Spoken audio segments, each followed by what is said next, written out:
Hello everyone, welcome to Fathom Academy. I am Mohammad Sadiq.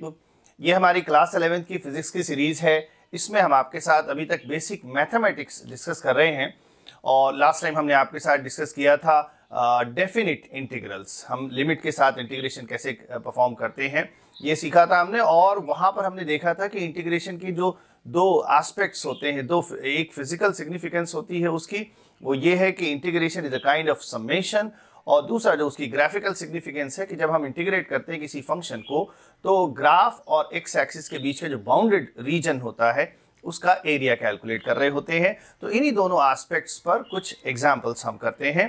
So let us see the applications of definite integrals. अब इसमें एक बहुत easy सा example लेते हैं। हमें दिया हुआ है एक function y is equal to x square. इसका जो ग्राफ है उस ग्राफ और एक्स एक्सिस के बीच में हमें एरिया कितना बाउंड हो रहा कैलकुलेट करना है। कहां से कहां तक? x इज इक्वल टू 0 से x इज इक्वल टू 6 के बीच में एरिया अंडर दिस ग्राफ, ये हमें कैलकुलेट करना है। सो हमने क्या सीखा था? Integration f of x dx from x is equal to a to x is equal to b। यही हमें क्या देता है? Area between the graph and the x axis from x is equal to a to x is equal to b। Now यहां पर हमारा function क्या है? So this is in fact area. Now function क्या है हमारा? x square dx from x is equal to 0 to x is equal to 6। अब बस इसी इंटीग्रल को इवेल्युएट करना है, that is the area of the bounded region। Now x square का इंटीग्रेशन क्या हो जाएगा? x cube upon 3 हो जाएगा। लिमिट्स नोट कर लेते हैं, 0 to 6। Now x की जगह पर अपर लिमिट that is 6 रखेंगे, तो 6 का cube is 216। So 216 minus lower limit which is 0 upon 3. So 216 upon 3। ठीक, अब ये जिस भी यूनिट में होगा, सेंटीमीटर है, सेंटीमीटर स्क्वायर, मीटर है, मीटर स्क्वायर, व्हाटएवर जो भी है unit. So this is the area between the graph and the x-axis from 0 to 6. Okay. So this was a very simple one. अब एक दूसरा एग्जाम्पल लेते हैं, उसमें हमें एक और बात यहाँ पर सीखने को मिलेगी। So ये हमारा दूसरा एग्जाम्पल है y is equal to 3x plus 2। ये एक फंक्शन दिया हुआ है और इसका जो ग्राफ है उसके अंडर एरिया हमें कैलकुलेट करना है from x is equal to -1 to x is equal to +1। Okay, so let us simply calculate, that is area is equal to integration 3x plus 2 dx from -1 to +1। ठीक, तो simply इस integration को evaluate करते हैं। क्या हो जाएगा? इसको अलग से इंटीग्रेट करेंगे, ये 3 है, कांस्टेंट बाहर ले लिया। x का इंटीग्रेशन क्या हो जाएगा? x square upon 2। ठीक, लिमिट क्या है? -1 to +1। यहाँ पर 2 dx, 2 हमने बाहर ले लिया। dx का इंटीग्रेशन x हो जाएगा from -1 to +1। Okay, so this is 3/2 and limit रख लेते हैं यहाँ पर। सो x स्क्वायर की जगह 1 रखेंगे, सॉरी x की जगह 1 रखेंगे, 1 square is simply 1 and then minus, now -1 इसको रखेंगे x की जगह पे, -1 के square is +1, so you have +1 and +2। now यहाँ पर x की जगह पे क्या रखेंगे? 1 and then माइनस, और फिर -1 रखेंगे, so this becomes +1। so this part is 0। ये कितना हो जाएगा? 2 into 2 that is 4। ये आ गया हमारा आंसर। ठीक, अब इसमें ये हमने एरिया कैलकुलेट किया है और हमारा ग्राफ कैसा है? 3x plus 2। अब इसको अगर हम देखें ध्यान से तो यहाँ पर x की मैक्सिमम पावर है 1। इसका मतलब इसका जो ग्राफ आएगा that will be a straight line. ठीक है, सो हम एक काम करते हैं, यहाँ पर ये जो हमारा ग्राफ है इसको हम प्लॉट करके देखते हैं। सो इसको प्लॉट करने के लिए हमें xy एक्सिस पर, xy प्लेन पर दो पॉइंट्स चाहिए होंगे। सो x जब हमारा 0 है, x को अगर हम 0 पुट करें तो y की वैल्यू कितनी आ रही है? 2 आ रही है। So at x is equal to 0 y is equal to 2, और y जब 0 है तब x की वैल्यू कितनी आ जाएगी? यहाँ 0 रखेंगे तो x की वैल्यू आ जाएगी -2/3। सो y 0 है, then x is -2/3। ठीक, तो ये दो पॉइंट्स हमें मिल गए, 0 2 और -2/3 0। अब इन दोनों पॉइंट्स को लेकर इस ग्राफ को, दैट इज स्ट्रेट लाइन को हम प्लॉट करते हैं। सो इधर आप देखिए, ये हमने प्लॉट कर रखा है। दिस पॉइंट यहां पर y 0 है, तो ये x की वैल्यू कितनी है? -2/3। यहां पर आप देखिए, और यहां पर x 0 है। सो जब x 0 है तो y की वैल्यू कितनी है, 2 है। तो ये है एक्चुअली 2। अब हमें जो एरिया कैलकुलेट करना है वो -1 से +1 के बीच कैलकुलेट करना है। तो ये रहा हमारा -1 और यहां है हमारा +1। ठीक, सो -1 पर -1 से यहां तक ये है ग्राफ और ये है x axis. So this is the bounded region, this part, इसका हमें एरिया कैलकुलेट करना है। And then from -2/3 to +1, okay, so +1 is somewhere here, and then the other part of the area is this one. ठीक, so ये हमारा total area है, total bounded region है from -1 to +1। अब इसमें हमें क्या दिख रहा है कि कुछ पार्ट एरिया का एक्स एक्सिस के बिलो है और कुछ पार्ट एरिया का एक्स एक्सिस के अबव है। ठीक, सो हम एक काम करते हैं, यहां पर हम इन सारे एरियाज की वैल्यू अलग अलग कैलकुलेट करते हैं। हमने जो अभी यहां पर कैलकुलेशन किया है, एरिया निकाला है फ्रॉम -1 टू +1, तो ये पूरी वैल्यू आ गई है +4। ठीक, हम यहां पर इसको अलग अलग कैलकुलेट कर लेते हैं। हम इसको ओके, अब यहां ठीक है, हम इंटीग्रेशन से ही कैलकुलेट कर लेते हैं। सो हम इंटीग्रेशन कैसे परफॉर्म करेंगे, -1 से -2/3 तक उसको अलग कैलकुलेट करेंगे, and that part would be of course negative. ठीक, सो उसको भी हम क्या लेंगे, हमें सिर्फ एरिया चाहिए, वैल्यू चाहिए। ठीक, उसका मॉड्यूलस ले लेंगे और -2/3 से +1 के बीच में एरिया कितना आएगा ये अलग से कैलकुलेट करते हैं। ठीक, सो फर्स्ट ऑफ ऑल से this is area A1। So what is A1? A1 is equal to integration the same function 3x plus 2 dx from -1 to -2/3। Okay, इसको कैलकुलेट करते हैं। सो ये कितना हो जाएगा, 3x² 2। सो 2 ये हमने बाहर लिख लिया, x², कहां से कहां तक, -1 to -2/3, and then +2 and dx का इंटीग्रेशन x हो जाएगा -1 to -2/3। ओके, अब यहां पर हम लिमिट रख लेते हैं। So we have 3/2 and then limit x की जगह पे क्या रखेंगे, 2/3। सो -2/3 उसका स्क्वायर करेंगे, it becomes +4/9। So this is +4/9 and then -1 रखेंगे, उसका स्क्वायर करेंगे, it becomes +1। So just 1 and then +2 और x की जगह पे क्या रखेंगे, -2/3 और -1 और फिर ये माइनस रखेंगे तो +1 हो जाएगा। सो this is +1। Okay, so finally this is 3/2 and ये पार्ट कितना हो जाएगा, 4 - 9 is -5, -5/9 +2 and this part is +1/3। Okay, so finally this part is this becomes -15 upon 18 plus 2/3। Okay, so overall ये वैल्यू कितनी आ जाएगी, यहां पर हम 18 LCM ले लें। So this is -15 plus 6 into 2 12। So -15 plus 12 is -3 upon 18, that is -1/6। ठीक, सो एक बात हमें क्या समझ में आई कि एरिया बिलो एक्स एक्सिस जो आ रहा है वो नेगेटिव है। ठीक, अब हम एरिया अबव एक्स एक्सिस कितना है उसको कैलकुलेट करते हैं। तो उसके लिए हमें कैसे कैलकुलेशन करनी है, इंटीग्रेशन हमें परफॉर्म करना है, -2/3 टू +1 तक कैलकुलेट करना है। सो लेट अस से this part is A2। So now what is A2? A2 is equal to same function 3x plus 2 dx from -2/3 to +1। Now integrate करेंगे तो ये कितना आ जाएगा, दिस इज 3/2, 2 हमने बाहर ले लिया, x² from -2/3 to +1 plus 2x from -2/3 to +1। Okay, so this is 3/2, 1 x की जगह 1 रखेंगे, 1² is simply 1, and then minus x की जगह पे रखेंगे -2/3, उसका स्क्वायर कितना हो जाएगा, 4/9 प्लस 2 x की जगह पर 1 और माइनस माइनस प्लस हो जाएगा +2/3। सो this is 3/2 and 9 - 4 is 5/9 plus 2, this is 3 plus 2 is 5/3। So finally this is 15/18 plus 10/3। ये हो गया, एंड फाइनली वैल्यू कितनी आएगी 18, हम एलसीएम ले लें, सो 15 plus 60 plus 15 is 75 upon 18, okay 75 upon 18 ये आ जाएगा। एंड इससे पहले वाला हमारा कितना था, ओके सो हम इसको कैंसिल कर लेते हैं, 3 से कैंसिल कर लेते हैं, this becomes 25 and this is 6, okay.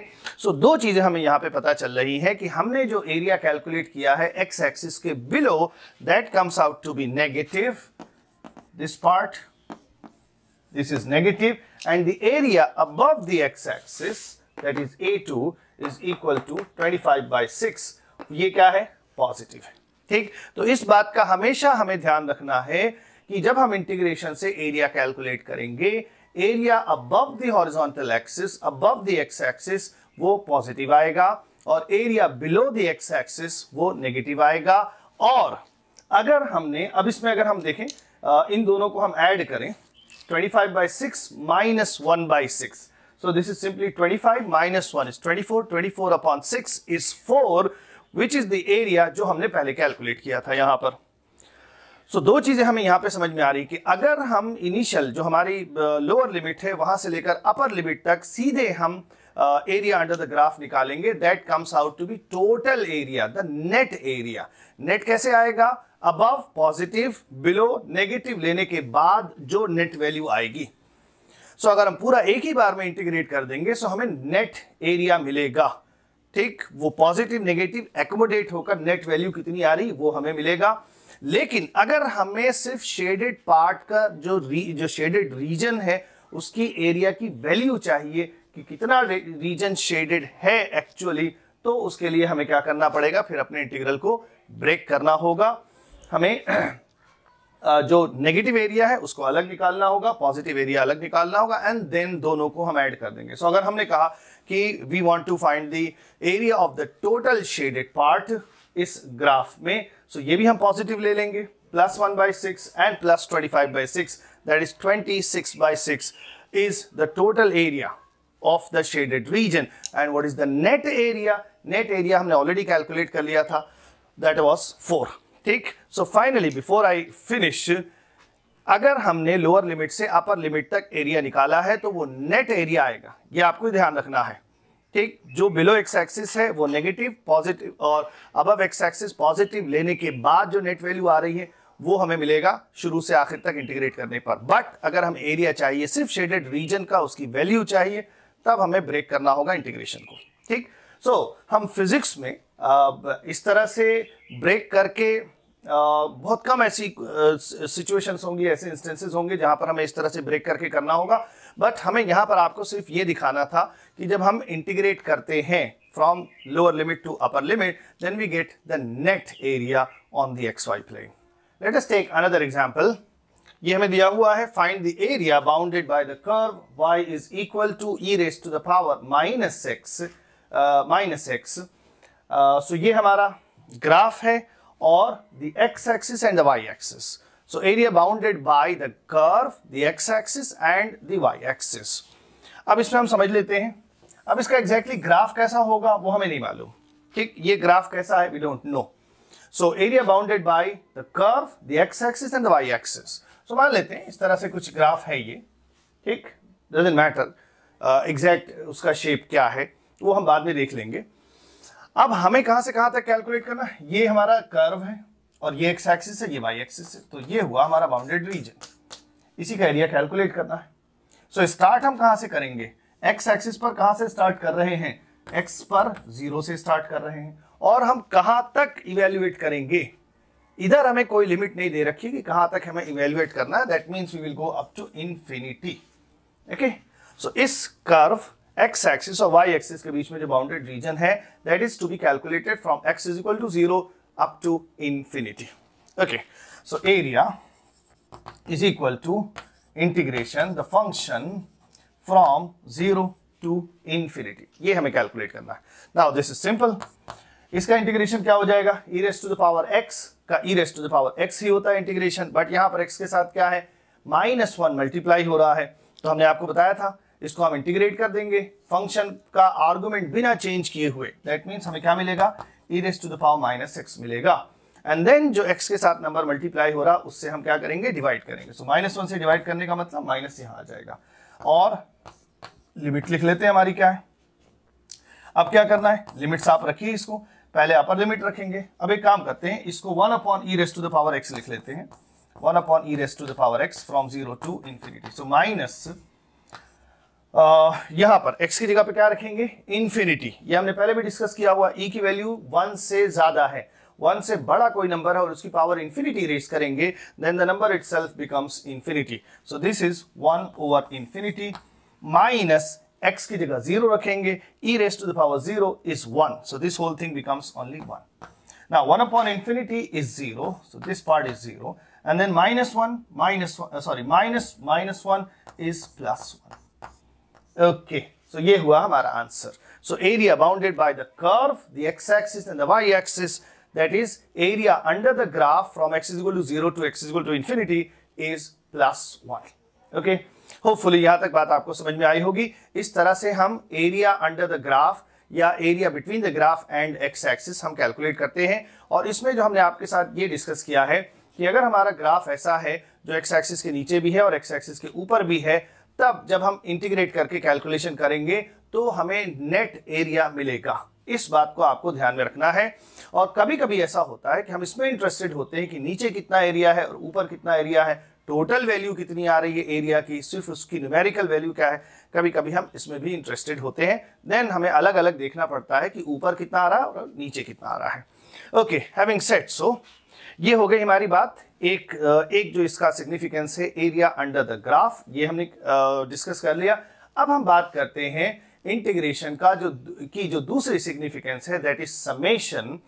वो जो समेशन वाला पार्ट है इसका, वो फिजिक्स में उसका एप्लीकेशन बहुत ज्यादा आता है।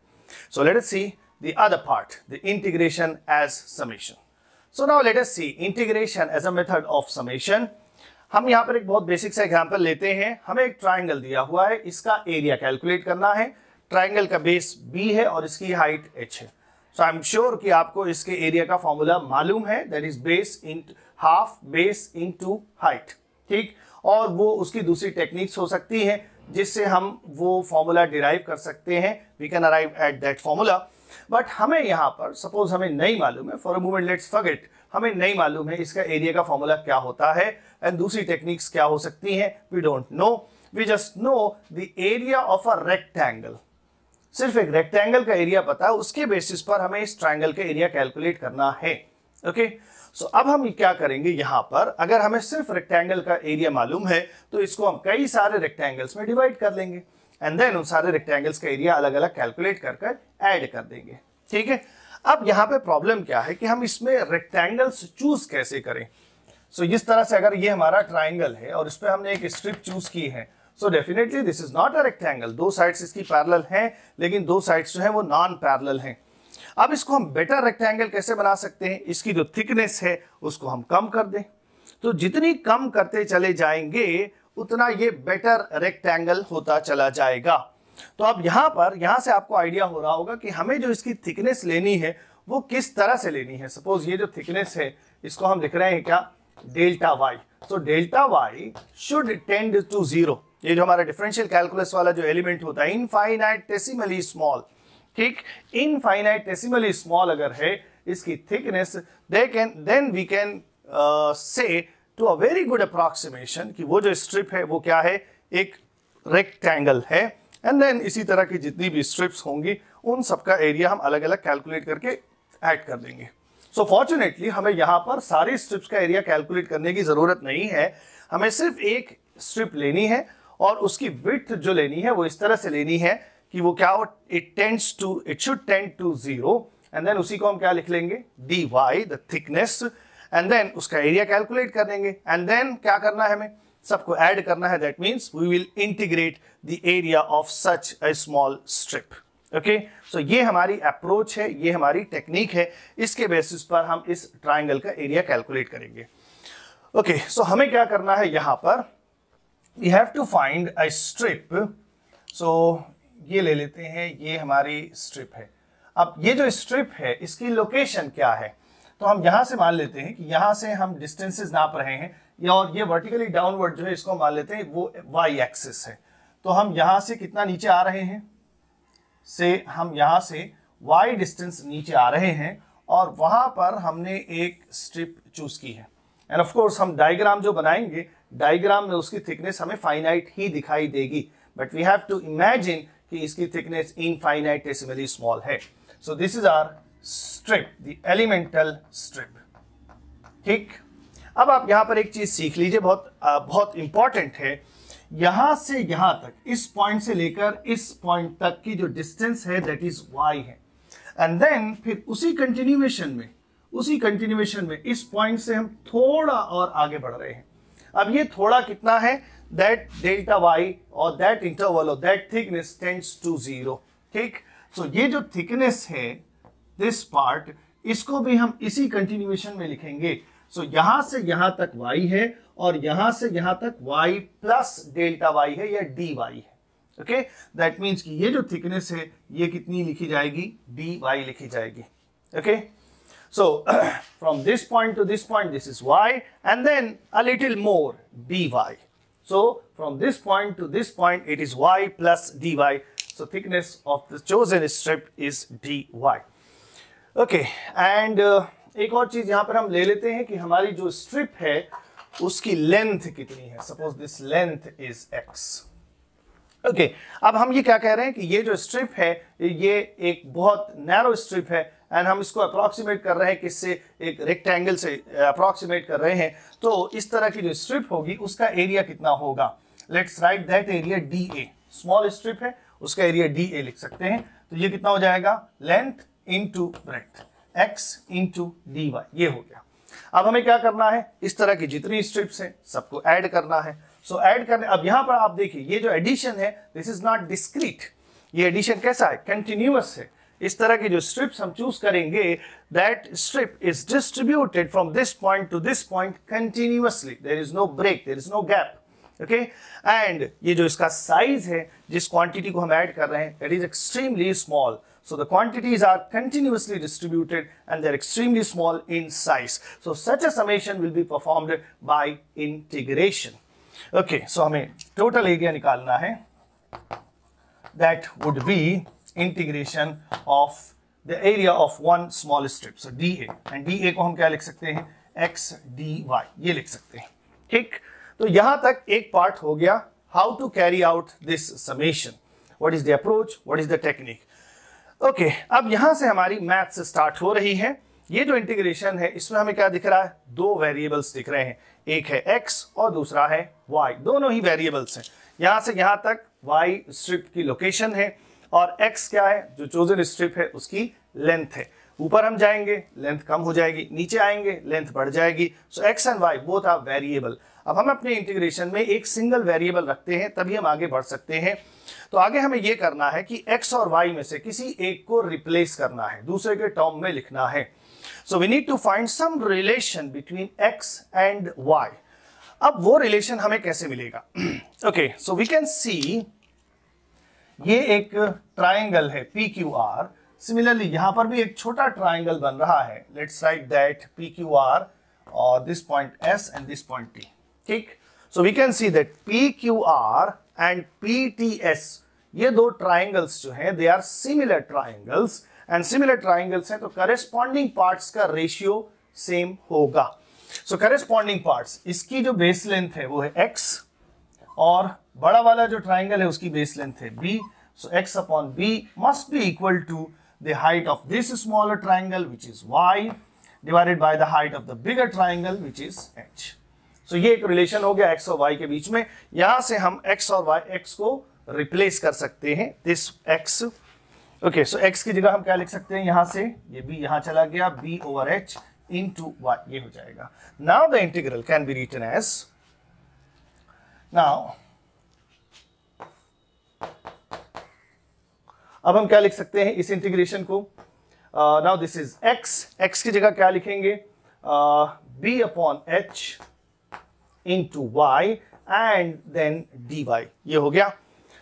अब यहां पर b ओवर h क्या है, ये कांस्टेंट है, इसको हमने इंटीग्रेशन से बाहर ले लिया और हमारे इंटीग्रेशन में क्या बचा, y dy, only y dy। सो अब यहां पर ये इंटीग्रेशन आगे कैरी किया जा सकता है, इसमें सिर्फ एक वेरिएबल है। ओके, एक और बात, दूसरा स्टेप हो गया। तीसरा स्टेप ये है कि हमें ये इंटीग्रेशन कहां से कहां तक परफॉर्म करना है, that means the limit of the y। सो अगर हम स्ट्रिप्स को यहां से लेकर यहां तक ऐड कर रहे हैं तो उस केस में y की वैल्यू यहां से यहां तक कैसे वेरी कर रही है। अगर हम यहां पर हैं, यहीं से हम ले रहे हैं अपनी सारी डिस्टेंसेस, तो इस पॉइंट पर y की वैल्यू 0 है, and then when we will reach the base, यहां पर जब आ जाएंगे तो y की वैल्यू किसके बराबर है, h के बराबर है। इसका मतलब हमें ये जो इंटीग्रेशन परफॉर्म करना है, इसमें y कहां से कहां तक वेरी कर रहा है, from 0 to h। Okay, so यहां हम लिख देते हैं, इसके आगे क्या हो जाएगा। अब ये सिंपल क्या है, y का इंटीग्रेशन क्या हो जाएगा, y²/2। So b upon h and then you have y²/2 from 0 to h। Okay, अब h इस 2 को बाहर ले लेते हैं, this is half and this b upon h into y², उसकी जगह क्या रखना है हमें, h रखना है। So this is h² minus 0 रखेंगे, that is simply 0। So just h²। Now एक h यहां से ये कैंसिल हो गया, so finally this is half into base into h, which is actually the formula to calculate the area of any triangle. ये आपको पहले से भी मालूम था, ठीक। तो यहां पर हमें एक बहुत अच्छा आइडिया मिल रहा है कि इंटीग्रेशन जो समेशन है वो कैसे कैरी आउट किया जाता है। हमने जो चीज हमें मालूम थी, हमने अपने पूरे फिगर को उस नोन फिगर में, दैट इज रेक्टेंगल में डिवाइड किया। लेकिन जो हमारा रेक्टेंगल होना चाहिए वो कैसा होना चाहिए, हाँ हम चूज कर सकते थे रेक्टेंगल।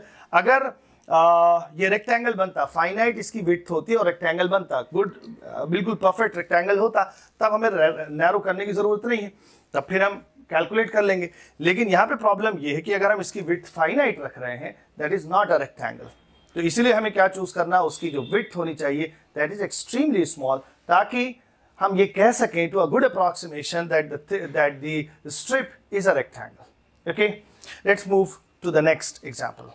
नाउ इस प्रॉब्लम में हमें एक राइट सर्कुलर कोन दिया हुआ है, इसका वॉल्यूम कैलकुलेट करना है। सो पिछली प्रॉब्लम में ट्राइंगल दिया हुआ था, उसका एरिया निकालना है। इस बार एक राइट सर्कुलर कोन है, उसका वॉल्यूम निकालना है।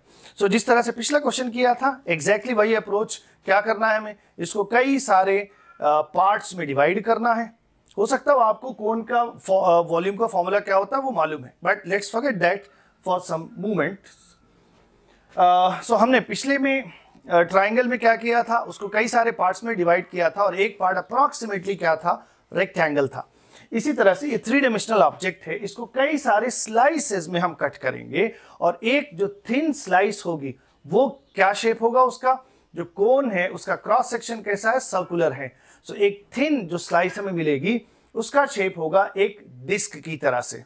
और डिस्क का वॉल्यूम हम कैसे निकालेंगे, उसका cross sectional area, circular area into the thickness, that is the volume of such small disk। इस तरह से कैलकुलेट कर लेंगे। सो हमें यही मालूम है कि एक डिस्क का वॉल्यूम कैसे निकालते हैं, area into thickness। Okay, so हमें यहाँ पर इसको कई सारी डिस्क्स में डिवाइड करना है और डिस्क्स कैसी होनी चाहिए। अब वही चीज, अगर फाइनाइट थिकनेस की डिस्क ले लेंगे तो वहां पर उसकी जो अब यहाँ पर एक डायग्राम बना लेते हैं।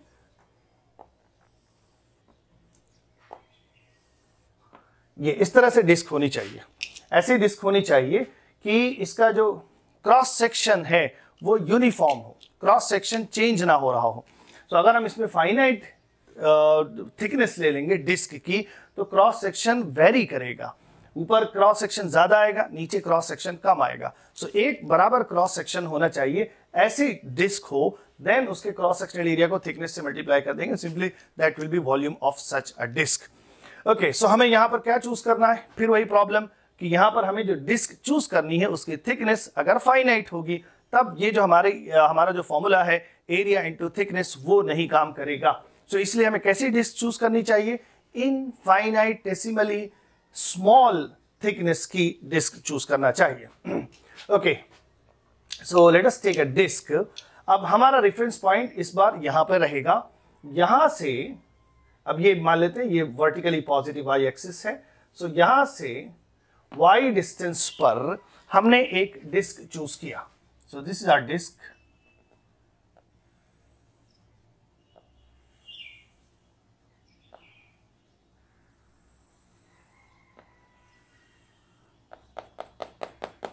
ये इसकी थिकनेस है, ठीक। सो यहां तक ये डिस्क का जो लोअर पार्ट है वहां तक वर्टेक्स से डिस्टेंस क्या है, y है, ठीक। सो वर्टेक्स से डिस्क जो हमने चूज की एलिमेंटल डिस्क, उसके लोअर पार्ट तक डिस्टेंस है y, and then upper part वहां से कितना और है, dy और है। तो वर्टेक्स से अपर पार्ट कहां तक है, y प्लस dy है। दैट मीन्स ये जो हमारी डिस्क है इसकी थिकनेस कितनी है, dy है, ठीक, एक्सट्रीमली स्मॉल। तो हम ये क्या कह सकते हैं कि उसका क्रॉस सेक्शन यूनिफॉर्म है। ओके, सो यहां पर अब हम ये ले लेते हैं कि ये जो हमने डिस्क चूज की है इसकी रेडियस क्या है, इसकी रेडियस x है। सो इसका एरिया कितना हो जाएगा, पाई एक्स स्क्वायर, और उसकी थिकनेस कितनी है, dy। सो एक हमारी जो छोटी थिन डिस्क है उसका एरिया हमें मिल गया। सो उसको लिख लेते हैं, एरिया क्या है, dA। So dA is equal to क्या हो जाएगा, पाई एक्स स्क्वायर dy, ये हो जाएगा। एंड देन हमें क्या करना है, इस तरह की जितनी डिस्क्स होंगी उन सबको उन सब का एरिया निकालकर ऐड कर देना है। That means total area would be nothing but the integration of dA, ठीक। सो यहां पर भी आप देखिए कि इस तरह की जो डिस्क्स हैं दे आर कंटिन्यूअसली डिस्ट्रीब्यूटेड और उनका साइज क्या है, extremely small. So integration dA की जगह क्या लिखेंगे हम, pi x square dy। Again the same problem, we have two variables in our integration. अब हमें क्या करना पड़ेगा, किसी एक को रिप्लेस करना होगा। सो उसके लिए फिर से हम देखते हैं क्या है हमारे पास। We can see we have two triangles. इसको ले लेते हैं, ये हमारा है A, B एंड C, और दिस पॉइंट से D, और ये हमारा पॉइंट हो जाएगा E, ठीक। So we have two triangles ABC and this ECD triangle, ठीक। So we have two triangles ABC and EDC, ये दो ट्रायंगल्स हैं। अब इनका ये वाला एंगल कॉमन है, यहाँ पे 90 डिग्री है, then the third angle is automatically equal. So these two triangles are similar, then the corresponding parts, the ratio of the corresponding parts will be same. So यहाँ पर ये जो हाइट है छोटे वाले ट्रायंगल की, दैट इज y, बड़े वाले ट्रायंगल की हाइट है h, so y upon h is equal to छोटे वाले ट्रायंगल में जो बेस लेंथ है दैट इज x अपॉन बड़े वाले की बेस लेंथ क्या है, r। सो यहां से x को हमें रिप्लेस करना है, x की वैल्यू क्या आ गई, x is equal to r over h into y, ये हो जाएगा। Now the integral is transformed into that is total area is equal to pi, ये पाई कांस्टेंट है हमारा, इसको हम बाहर ले लेते हैं, pi integration x square. So इसका हमें स्क्वायर करना है, so it becomes r square upon h square into y square and then dy। ये r स्क्वायर और h स्क्वायर ये भी कांस्टेंट्स हैं, इसको हम बाहर ले लेते हैं। नाउ इंटीग्रेशन में क्या बचा, y स्क्वायर dy, ठीक। ये दूसरा स्टेप कंप्लीट हो गया। अब फाइनल स्टेप यहां पर है, आप ये देखिए कि हम जब इंटीग्रेट करेंगे तो y की वैल्यू कहां से कहां तक वेरी करेगी। सो हमारी जो डिस्क है वो यहां से लेकर यहां तक डिस्ट्रीब्यूटेड है, तो इन सारी डिस्क का एरिया सॉरी वॉल्यूम अलग अलग निकाल कर ऐड करेंगे।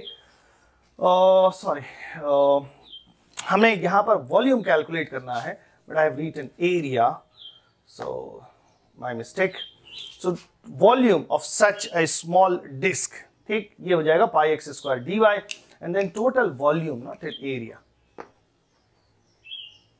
Total volume is integration of the small volume dv, ये हो जाएगा। ओके, तो ये भी क्या हो जाएगा, volume, total volume of the cone. Okay, so जहां कहीं भी हमने वॉल्यूम सॉरी एरिया बोला होगा, प्लीज अंडरस्टैंड दैट वॉल्यूम है वो।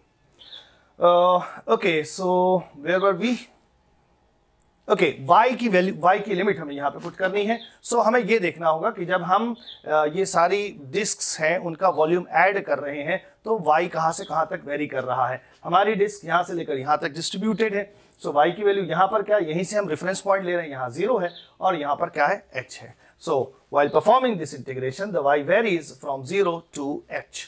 Okay, so finally this is pi r square upon h square, and the integration of y square is simply y cube upon 3 from 0 to h. So we have pi r square upon h square and then y cube, h इसकी जगह put कर देंगे, so this is simply h cube upon 3, lower limit रखेंगे वो 0 हो जाएगा। Then we have h square और यहाँ से स्क्वायर ये कैंसिल हो गया। Then finally we have 1 over 3 pi r square into h. So this is volume of a right circular cone. So already आपको ये फॉर्मूला मालूम रहा होगा। Now you can verify that we have got the right answer. Okay, so these are the examples जिसमें हमें idea मिल रहा है कि इंटीग्रेशन हम कैसे परफॉर्म करेंगे, ये जो समेशन है उसको हम कैसे परफॉर्म करेंगे. सो ये शुरू में भी हमने आपके साथ डिस्कस किया था कि अगर हमारा रेट जो है वो वेरी कर रहा है तो हम एक बहुत स्मॉल इंटरवल लेते हैं जिसमें रेट क्या लिया जा सकता है, कांस्टेंट लिया जा सकता है. तो यहां पर हम क्या कर रहे हैं, यहां पर हम इसको कई सारी डिस्क में डिवाइड करके सारी डिस्क का एरिया वॉल्यूम ऐड करना चाह रहे हैं. लेकिन प्रॉब्लम क्या है कि अगर उसकी थिकनेस फाइनाइट लेंगे that will not be a disc of uniform cross section. तो उसको फिर हम एरिया इंटू थिकनेस से मल्टीप्लाई करके वॉल्यूम निकाल नहीं सकते हैं. तो इसलिए हमें क्या लेना है, ऐसी डिस्क लेना है जिसमें area into thickness is approximately a good approximation the volume of the disc. And then इस तरह की जितनी भी डिस्क होंगी सबको ऐड कर देंगे. सो आई होप कि इन दोनों एग्जांपल्स से आपको एक आइडिया मिला होगा कि कैसे समेशन परफॉर्म किया जाएगा यूजिंग इंटीग्रेशन. एक और एग्जांपल लेते हैं, रॉड जिसकी हमने शुरू में बात की थी कि उसका हमें मास कैलकुलेट करना है. तो वो एक तरह से बिल्कुल ये आप ये कह सकते हैं ज्योमेट्री की प्रॉब्लम है, बट इस तरह की प्रॉब्लम हमें फिजिक्स में भी देखने को मिलेंगी. Moment of inertia, centre of mass वगैरह हम कैलकुलेट करते हैं. Let us take another example, the mass of the rod. So इस प्रॉब्लम में हमें दिया हुआ है कि एक रॉड है, रॉड इसको अब हम वन डायमेंशनल ऑब्जेक्ट कंसीडर करेंगे. वन डायमेंशनल ऑब्जेक्ट का मतलब जो मास है वो सिर्फ एक ही एक्सिस, एक्स एक्सिस पर डिस्ट्रीब्यूटेड है. ठीक, ऑफ कोर्स इसकी कुछ थिकनेस भी होगी लेकिन उसको हम फिलहाल कंसीडर नहीं करेंगे. I can say that the thickness is very small in comparison to the length, so I can easily ignore the thickness. I can easily say that the whole mass is distributed along a single axis, that is x axis. Okay, so ये हमारा rod दिया हुआ है और इसकी linear mass density, ये हमने already आपके साथ डिस्कस किया. Linear mass density that means mass per unit length. इसकी एक यूनिट लेंथ लेंगे तो उसका मास कितना आएगा, ये हमें दिया हुआ है a प्लस बी एक्स, ऐसा दिया हुआ है. ठीक, सो linear mass density for example, ये ऑलरेडी हमने आपको बताया था. लीनियर मास डेंसिटी अगर हमें मान लीजिए ऐसा दिया हुआ है 2 kg पर मीटर, क्या मतलब 1 मीटर लेंथ इस तरह की रॉड की ली जाएगी तो उसका मास कितना आएगा, 2 kg आएगा. अगर ये नंबर हमें मालूम है एंड देन हमें किसी और लेंथ का मास निकालना है, 4 मीटर अगर हमने लिया तब उसका मास कितना होगा. सो 1 मीटर का 2 kg है, देन 4 मीटर का कितना हो जाएगा, 2 into 4 दैट इज 8 kg हो जाएगा. That is simple. सो अगर हमारी डेंसिटी ऐसी है, ये डेंसिटी क्या है, कांस्टेंट है. इसमें ऐसा नहीं लिखा हुआ है कि डेंसिटी अलग अलग पॉइंट पर अलग अलग है.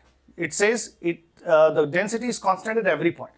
तो फिर हम डेंसिटी को सिंपली लेंथ से मल्टीप्लाई करके मास कैलकुलेट कर ले रहे हैं. लेकिन यहां पर जो डेंसिटी दी हुई है इससे आपको आइडिया हो रहा है कि डेंसिटी x के साथ वेरी कर रही है. As you move towards the positive x axis the density increases. So हर एक पॉइंट पर डेंसिटी सेम नहीं है. दैट मीन्स अब इस टोटल लेंथ को, इसकी जो लेंथ l है, इसको किसी एक वैल्यू से, इस पूरी वैल्यू से हम मल्टीप्लाई करके मास नहीं निकाल सकते because the value is not constant at every point. तो इस सिचुएशन में हमें क्या करना होता है, अब हम इसकी एक बहुत छोटी सी लेंथ लेंगे. इतनी छोटी सी लेंथ लेंगे कि हम ये मान सकते हैं आसानी से कि उस स्मॉल लेंथ में जो डेंसिटी है उसका वेरिएशन ऑलमोस्ट नेग्लिजिबल है. ठीक, इसके कई सारे एग्जांपल्स हम आपको दे चुके हैं. फॉर एग्जांपल ये लेंथ, ये इस तरह की लाइन है, तो इस तरह की लाइन पर अगर 2 पॉइंट्स हम, 2 मार्क्स हम बनाएं, इन दोनों मार्क्स के बीच में जो लाइन ट्रैप हो रही है वो ऑफ कोर्स कर्व्ड लाइन है. लेकिन इन दोनों मार्क्स को अगर हम पास में लेकर आ जाएं देन वी कैन से कि उनके बीच में जो लाइन ट्रैप हो रही है that is approximately a straight line. ठीक, so when this interval is small any variation can be ignored, can be approximated to be 0. Okay, so यहां पर डेंसिटी वेरी कर रही है, लीनियर मास डेंसिटी वेरी कर रही है, इसलिए हमें क्या लेना होगा, एक बहुत छोटी सी लेंथ लेना होगा जिसमें आसानी से ये कहा जा सकता है कि डेंसिटी वेरिएशन नहीं है. एंड देन उस डेंसिटी को उस लेंथ से मल्टीप्लाई करेंगे तो उस छोटे से पार्ट का मास आ जाएगा. एंड इस तरह से जितने भी पार्ट है सबका मास अलग अलग कैलकुलेट करके ऐड कर देंगे. So we have to find a small length. Then हम वो लेंथ हम कहाँ चूज कर सकते हैं, लेट अस से यहाँ से x डिस्टेंस पर हम गए. ठीक, सो यहाँ से यहाँ तक, इस सेक्शन तक ये डिस्टेंस कितनी है, x है.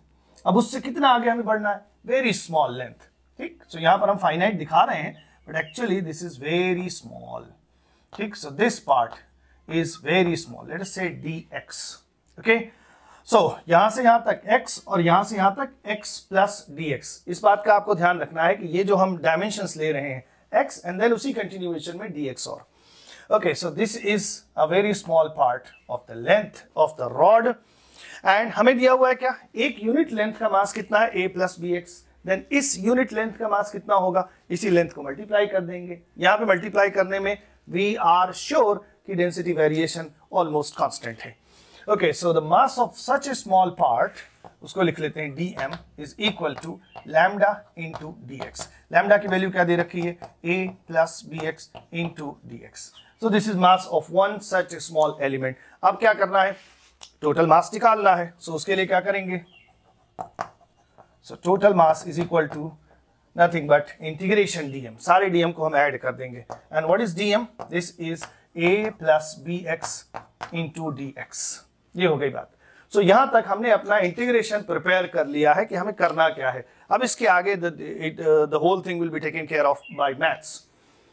ओके, अब यहां पर हमारा अगला काम रह गया फाइनल स्टेप कि जब हम ये इंटीग्रेशन परफॉर्म करेंगे, मतलब इस तरह से सारे मासेस को ऐड करेंगे, तो हमारा जो वेरिएबल है इंटीग्रेशन में x, वो कहां से कहां तक वेरी करेगा।